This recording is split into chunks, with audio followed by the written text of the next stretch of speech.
My name is Vick Bain. I've worked in various parts of the music industry for 25 years, mainly with songwriters and composers, certainly for the past 15 years.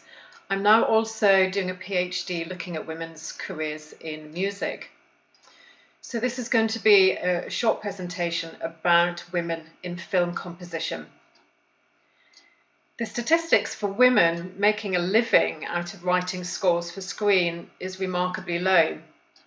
It is a world that is shrouded in secrecy, very far behind the glare of the camera, and this hides a lot of inequality, out of sight, out of mind.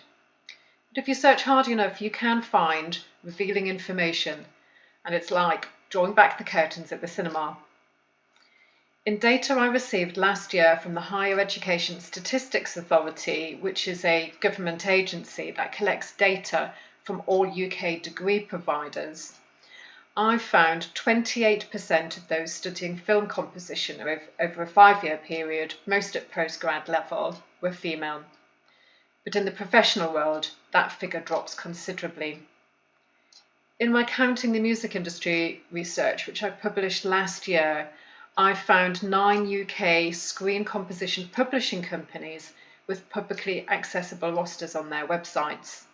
Together they had just under 1,500 composers on their rosters. 85% were men. Actually, this is a whole percentage point above pop and classical composers, but also the least in number. So I suspect there are many more composers out there writing for games, radio jingles, adverts, television, production libraries and film, but they're not visible. Research across the globe shows similar results. In Canada, female screen composers are also 15% of the total number, and in Australia it is 13%, so you get the idea.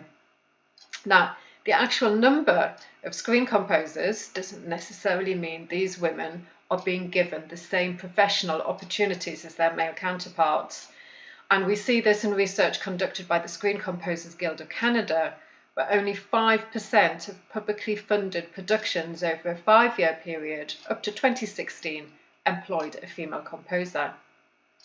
It was virtually the same across all types of media, such as television and web productions.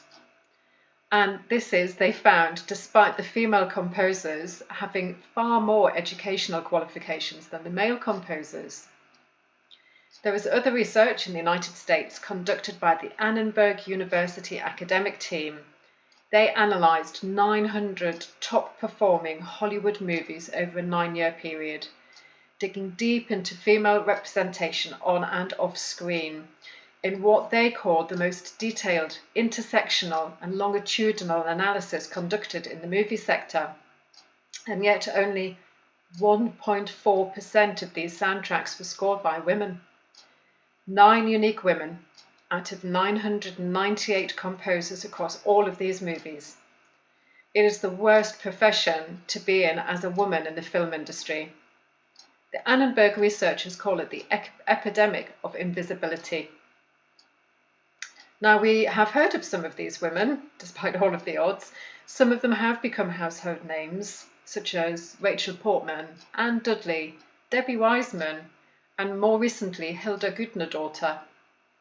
But Gudnadottir was only the 3rd woman in 90 years to win the Oscar for Best Score. So why do we have these statistics? What is going on? In other research, I discuss the various barriers for women in music. Of particular importance here in this context is what I call technophobia. Music is associated with technology, and both have long excluded girls and women, and they are seen as inherently masculine activities.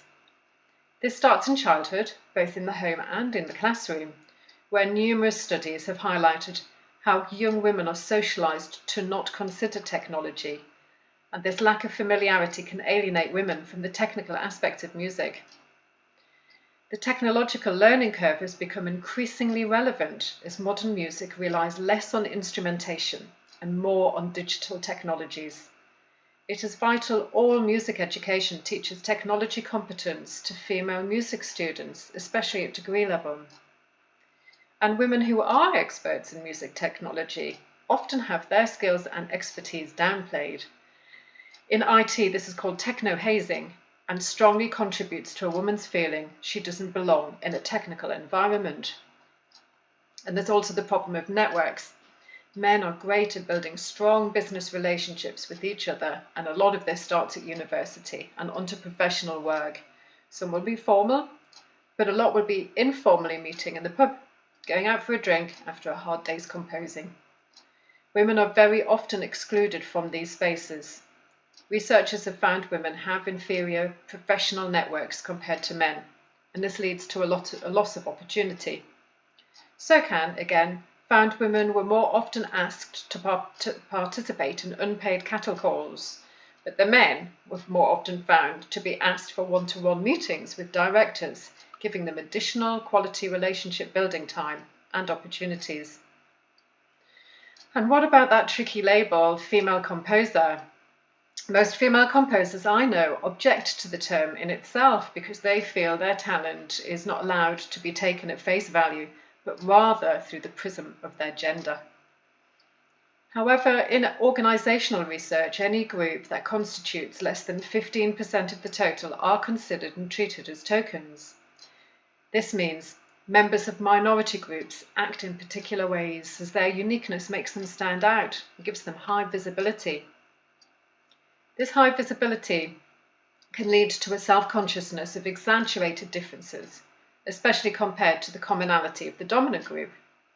And often the dominant group views the tokens in negative ways, such as noticing their mistakes or being more critical about their competence. This makes it more difficult for women to get ahead in male-dominated professions. So these are systemic problems leading to women having fewer opportunities and longevity in their music composing careers. Can we do anything? Yes. Listening to this speech is a start. Being more open and aware to the barriers women will face that men will never face in their careers. Those in charge of commissioning need to be more open to giving opportunities to women.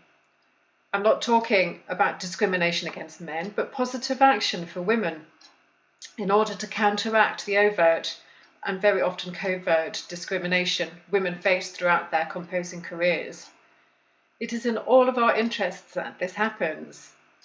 Think about the lost great pieces of music we will never get to hear because a girl was put off composing as her calling, or humiliated, or even harassed out of the studio, or not given that vital commission, that vital opportunity. We need more Goodna daughters in the world, and they are out there. We just need to invite them in.